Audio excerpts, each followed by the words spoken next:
Hi, my name is Ty Singleton, and this is my internship presentation. I completed my internship at Cottages of Hope. Before finding an internship, I looked over the requirements to make sure that the services fell under the correct requirements. Finding an internship was a little bit harder than I thought it was going to be. I looked at online and in-person and decided that in-person was what I preferred. I looked over the different things. Before I looked on the website, I looked over, different communities. I was surprised at how many people had actually turned me down. One of them actually said I was overqualified, which kind of surprised me. So Cottages of Hope was the 5th interview that I had. I connected instantly with them, and I just felt like that was where I needed to go. So then I waited for approval to come through. The approval process, you have to fill out the paperwork, send it into BYU, Idaho, then contact the internship process, and then I found my coordinator. And then after I was approved, I went through and chose to do the Cottages of Hope. The reason I chose this is because I didn't want to see families get another handout. I see that all the time. I wanted to have an experience with the teamwork of families, of getting them to learn new things, growing through their experiences, that sort of stuff. So that's why I chose them. Cottages of Hope has benefits similar to what I believe. I was a benefit because I have knowledge that I've gained over my time, expertise of working with human resources for over 30 years, and my connection with my current families. I felt like I had motivation and stuff as far as they did too. So Spark Point at Cottages of Hope is really their goals. They want parents, or they want families, to live under their living wage. They want their debt below 40%. They want their credit scores above 650, and then they want 3 to 6 months emergency savings for singles and 6 to 9 months for those who actually have are married or have a companion. So those are great goals. I felt like that was something that I've grown up with and I wanted to continue with. So for them to get supportive services, they have to start the process online. They have to see if they qualify, they determine what services are needed and kind of who's going to work with that, what resources are available, which coach supports that service, and then they involve the whole family. The first thing after they are accepted, the client is placed with a coach. So if that coach is over education, then they would put them with the education coach, and across the board. Every quarter they do this stress assessment, which is a really good one, and it's similar to this. It gets a little bit more involved as they're in the process, but they want to make sure that they have confidence in budgeting and moving ahead, how to use credit reports, setting goals, and things like that, because they really don't want them to fall into the same problem, that they have had. But being placed with a coach doesn't mean that they're qualified throughout the program. The client actually has to show that they're improving, that they're actually moving ahead and doing the things that need to be done, which is great. Spark Point to me is kind of like teamwork. I feel like there was support from outside services and organizations that have similar goals. Housing vouchers, wraparound. All of these are some of the grants that they have, but really it comes down to they want them to be financially capable. So the first thing they do is, once they get into the program, is they do this welcome packet.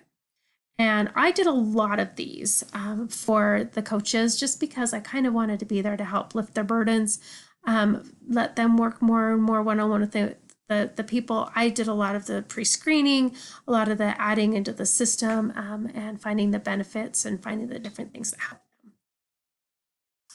them. While I was there, I had several calls about donations. Cottages of Hope didn't have a list of donations for organizations in our community at the time. I did create some for them while I was there. Our local Salvation Army had closed their doors and left people wondering where to take donations. And because we have that name, Cottages of Hope, people were like, oh, I'll just take it there. But that wasn't what our purpose was, but we weren't going to turn away. So it was nice to see how many people in the community wanted to help others. It was interesting to learn how many people were confused about some of the stores like Savers, which actually their funds go to help a youth organization, and then Deseret Industries, which helps with training and education, which I think is great for everybody to know. They just didn't care to find out, and then they called and I would tell them. So after the people are in the system and they kind of find that maybe they need help getting a new job, maybe they're making under the criteria, they need to, live within that 40%. So they have what they call resume building, which is so fun. They would gather information about them. They'd add in the education. All the coaches were so good at doing this. The ones that I saw, not all of them did the resume building because that wasn't their job, but the ones that I saw, they did. And they did a great job with them, helping them feel like humans, helping them find even the littlest thing. They would change it and make it sound like it was amazing. And helping them feel like they were successful at stuff. They took their skills for employment. They walked them through start to finish, how to handle conflicts. I saw some of that where they would kind of do some role playing with them, be like, well, how are you going to do this? How to effectively communicate with body language, verbal, especially under pressure. How are you going to handle the situation when this happens? I saw a lot of that. And then they did what they call informative interviews, where they kind of asked them, how much money do you need? What do you need? What do you want to do when you grow up? What do you want to accomplish before you go, die? Things like that. And then they had 1, 3, 5, and 10-year goals, which was really kind of fun to hear them. Succeeding with employment, they were able to kind of help the clients. A lot of these clients, most of them work for temp services, or they hold a job down that would pay them like daily, weekly, things like that. And they didn't understand retirement, savings, stability of a job, and like having that continuous amount of pay coming in. They would get paid per day, per job, or whatever that was, and then they would spend it. So they had to help them with, having that successful employment.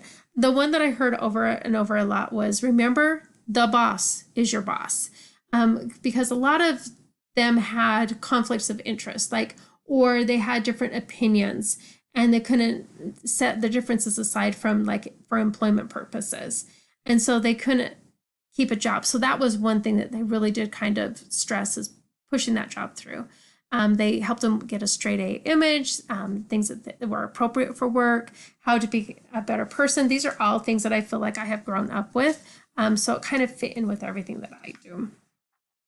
Financial coaching is important because their whole goal is they just want to avoid that homelessness. So each week they held a budget 101 class.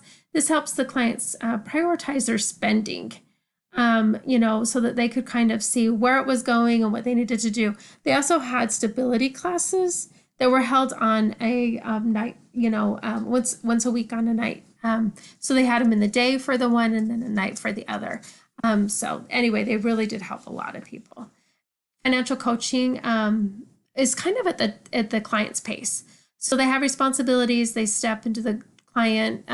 They rely on the client to be more reliant. They want them to take priority and do it themselves. So it was kind of at the client's pace.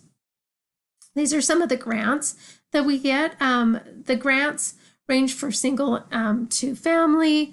There's specific grants for individuals for everything. There you have one that is for those who are incarcerated and coming out, which was great. So outreach programs, if they couldn't help a client, they would find other resources. They could do everything they could to help them to get back on their feet and to figure that out. So I loved that program.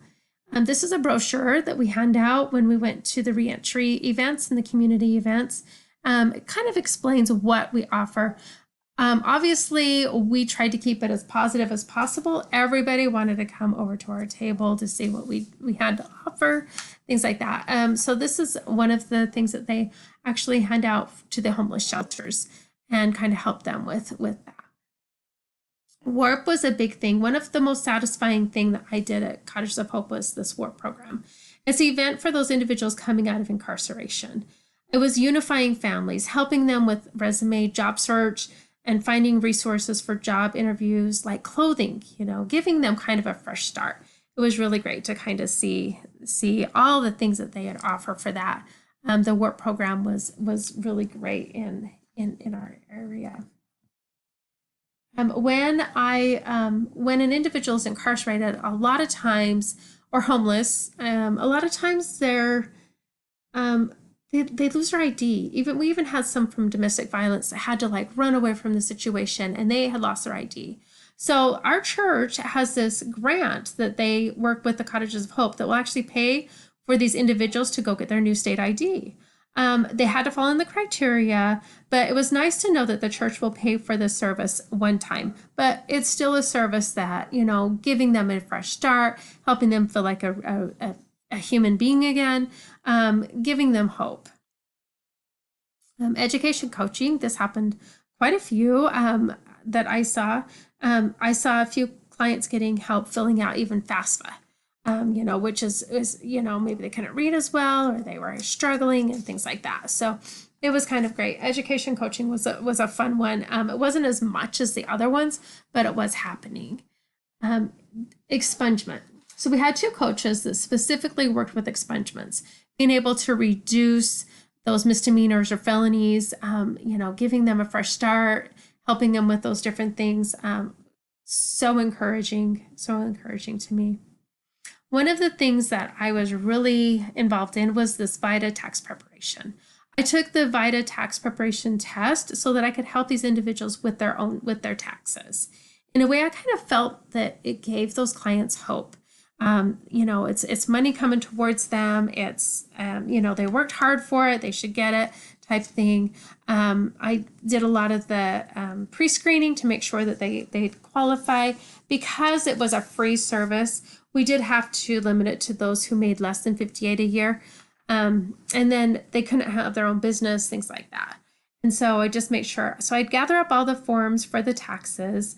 I made appointments. I worked with the tax forms. I called them with the totals after having like supervisor come over and review my tax preparation paperwork. The thing that surprised me is I'm not really great at math, and these forms were very simple to fill out, very simple to do because a lot of these people have very basic taxes, which was nice because then I felt like I could actually do it. So while I was there, this is how many people I was actually kind of helping. So employment placements really was 28. The average wage that we were able to find people jobs was about $18 an hour. And then cottage resume class 15, and then employment interview workshops. And I didn't even put on here how many tax people, but we would have, probably 30 taxes a day, and we did that 3 days a week. So that's quite a lot of people I was helping with their taxes. How did I benefit personally with my internship at Cottages of Hope? I understand people's problems, and I became more compassionate. I applied courses, study into this profession. I expanded my learning and knowledge on subjects that I didn't understand previously. I really felt blessed the whole entire time that I have a support system, that I have a family that loves me and has never been in that situation where they're homeless and things like that. I was very grateful. I learned about community services and resources in my area that I maybe didn't know before. And then also I built stronger connections with some of those people that I did have support with. One of the important connections that I made with my coursework were a couple different ones. Actually, every week when I sent in my report, I had no problem finding a course that went with what I learned that week because I learned so much. Family theories and dynamics, that communication and that addiction, rules and patterns coming in again and again. Like we had one person that had come in like for the 3rd time. They got help, they were able to get out of their rut, and then they go back to their habits, and then they went back into that rut. So they had to come back again. I saw a lot of that, and I was only there for 3 months. So social science statistics, I saw a lot of this, being able to put situations into math form, evaluating that data from a group of people, and just kind of like seeing how that operates. Would I recommend this site for Other students, absolutely. It was amazing. This is the contact person that you would get a hold of. Jamie Chapman, she